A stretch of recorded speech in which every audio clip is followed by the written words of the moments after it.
Bonjour, bonjour à tous. Alors, on va présenter un petit bouquin, une bande dessinée, euh, que, comme on en a parlé, ah bah là j'ai dit, bah banco. Voilà. Pourquoi? Alors, ce bouquin, cette BD, ce livre avec des dessins, hein, s'appelle Bordeaux-Shanghai. Bon, vous me dites, bon bah voilà, Bordeaux c'est le vin, Shanghai c'est une ville. D'accord. Mais surtout, on retrouve au scénario Ekersal, qui avait fait un de mes plus grands coups de cœur, de cette année en tout cas, qui s'appelait Cahiers Malaga. J'avais adoré, c'était un one-shot relativement court, qui se lisait assez vite, mais avec des moments de contemplation où c'était très bien dessiné, où il y a une histoire qui se crée petit à petit, et qui se révèle assez touchante, et franchement ça m'avait beaucoup plu. La lecture était très rapide. Après c'est sûr que ceux qui aiment passer du temps sur un bouquin, bon forcément ça se lit très vite, mais j'avais adoré. Et là je retrouve Ekersal, ou Essersal, je ne sais pas comment ça se prononce, sur un one shot, et cette fois-ci il n'est plus avec Blondel qui dessinait du coup Cahiers Malaga, mais Kos. Voilà, Kos, c'est Kos, ben je connais pas. Donc oui, Marc Ekersal et Amélie Kos que je vais découvrir du coup avec ce dessin. Et bah déjà, voilà, j'ai envie de dire, hein, on commence. Pas que j'abîme le bouquin évidemment, mais voilà. Déjà, voilà, hein, on commence avec une pleine page, j'adore ça. Ça m'a l'air d'être, ma foi, très très joliment dessiné. Et on est quand même sur un bébé un petit peu plus épais que Cahiers Malaga qui faisait là, une quarantaine de pages, 40-50 comme une BD classique. Là, on est quand même plus sur du, si je me trompe pas, 200 pages. Voilà, donc là, c'est un plus gros bébé.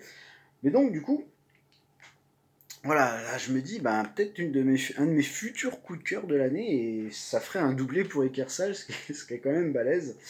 Et donc, du coup, ok, ça a l'air d'être très bien, mais de quoi ça parle? Alors, je vais pas faire semblant, hein, je vais juste me contenter de lire le résumé, mais parfois c'est plus simple de lire le résumé plutôt que d'essayer de le résumer soi-même. Surtout que je ne l'ai pas encore lu, donc vous doutez bien que ça va être compliqué. Je vais vous dire que bah, c'est un mec. C'est l'histoire d'un mec et. Bon, bref. Le plaisir est une affaire sérieuse. Ah, on est d'accord.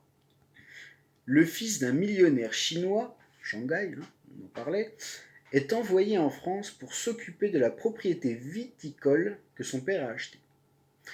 Ce qui ressemble à une punition aux yeux de cet enfant gâté se révèle être un cadeau du ciel le jour où il s'éprend de l'œnologue du château. Parce qu'apparemment, l'œnologue, c'est une femme qui est parfois plutôt charmante, et du coup, il tombe sous son charme. Pour plaire à cette passionnée, ah bah tiens, justement, et accessoirement sauver le domaine en péril, le grand gamin frivole est impatient, hein, va devoir apprendre que, pour faire correctement certaines choses, il faut prendre son temps. Prendre son temps. Que ce soit l'amour ou le vin. Voilà. Je dois vous avouer que je suis déjà plus ou moins conquis. Déjà avec le nom d'Ekersal. Voilà. En ayant lu le résumé. Après, on me l'avait présenté bien sûr le bouquin, donc je savais à peu près à quoi j'allais être bu, on va dire, hein, pour rester dans la thématique. Mais en tout cas, pour l'instant, ça a l'air d'être très prometteur.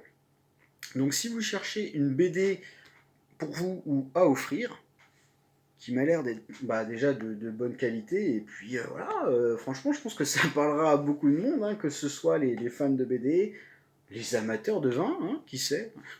Je m'en cogne, mais c'est pas grave. Donc voilà, Bordeaux-Shanghai, si c'est bon, si c'est très bon, et ben je pourrais dire que Ekersal aura fait un doublé, et ça c'est pas donné à tout le monde, hein. Donc voilà. Sur ce, je vous souhaite de bonnes lectures, comme toujours, hein, comme je dis, je me répète, de bonnes lectures. Et sur ce, à la prochaine, jusqu'à la prochaine vidéo.